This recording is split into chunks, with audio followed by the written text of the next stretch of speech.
তো দেখো, আমার হাতে এটা আছে একটা মাটির প্রদীপ, তার মধ্যে সর্ষের তেল আর একটি শোল তেল।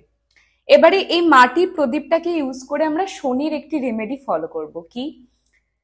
প্রত্যেক শনিবার আমাদের বাড়ির সাউথ ওয়েস্ট কর্নারে, তবে খেয়াল রাখবে যাতে কর্নারটা কোনো ওয়াশরুমের পাশে না হয়, সাউথ ওয়েস্ট কর্নারে এই প্রদীপটা আমরা জ্বালাবো। আর এই প্রদীপটার মধ্যে আমরা 8 পিস গোটা এলাচও দেব।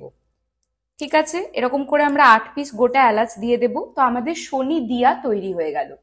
এই শনি দিয়াটাকে আমরা সাউথ ওয়েস্ট কর্নারে কিন্তু ঠিক এইভাবে জ্বালিয়ে দেব।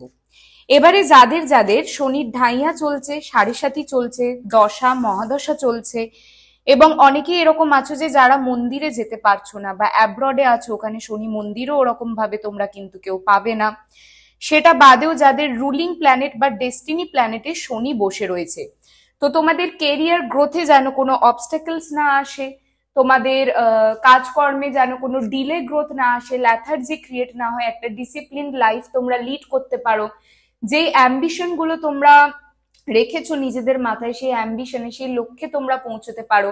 এবং তার সঙ্গে আমি এর আগের একটা রিলে বলেও ছিলাম যে শনি নিজের নক্ষত্র উত্তর ভাদ্রপদে চলেও এসেছে 28শে এপ্রিল। কাজেই শনিকে প্রসন্ন করে রাখা এই টাইমে মানে তোমাদের career growth, business growth, income growth অবশ্যই আসা। তো প্রতি শনিবার এই শনি দিয়া তোমরা অবশ্যই জ্বালিও।